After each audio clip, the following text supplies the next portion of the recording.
किस बात का सवाल?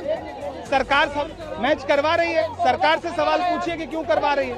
क्या ऑपरेशन सिंदूर बंद हो गया? आके जवाब देने की हिम्मत नहीं जुटा पा रहे हैं और आप कह रहे हो कि भ्रम फैला रहे हैं। रात के 1 बजे पीयूष गोयल और शिवराज सिंह चौहान के साथ अगर किसी की ईमेल का आदान प्रदान हुआ है तो ये पूरे भारत की छवि बर्बाद करने वाली साजिश है।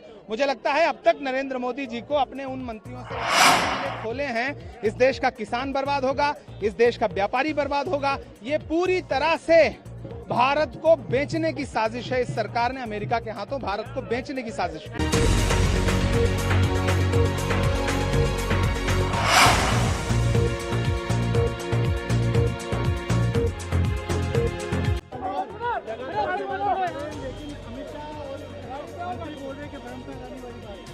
भ्रम फैलाने वाली बात है। 3% टैरिफ बढ़कर के 18% हो गया। आपने सरेंडर कर दिया, सरकार के पास जवाब नहीं है क्यों सरेंडर किया, और आप कह रहे हैं भ्रम फैला रहे हैं।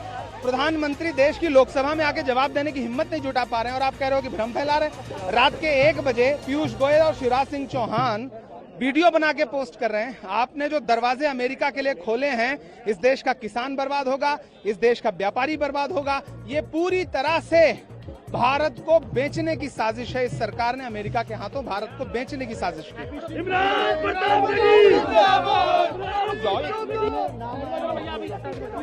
एक मिनट, सवाल फिर से मंत्रियों से सवाल पूछे कि उनका नाम क्यों आया। इतनी घिनौनी चीज में अगर सरकार के मंत्रियों का नाम आया है तो सरकार उनसे इस्तीफा कब लेगी, उनसे जवाब कब पूछेगी। इतने बड़े यौन अपराधी के साथ अगर किसी की ईमेल का आदान प्रदान हुआ है तो ये पूरे भारत की छवि बर्बाद करने वाली साजिश है। मुझे लगता है अब तक नरेंद्र मोदी जी को अपने उन मंत्रियों से इस्तीफा ले लेना चाहिए था जिनका नाम आया। किस बात का सवाल? सरकार सब मैच करवा रही है, सरकार से सवाल पूछिए कि क्यों करवा रही है। क्या ऑपरेशन सिंदूर बंद हो गया है? वो तो सरकार बनने के बाद पता चलेगा कि वो भारत के साथ कैसी है। लेकिन लोकसभा अध्यक्ष जाने के बाद देखिए बोलते क्या।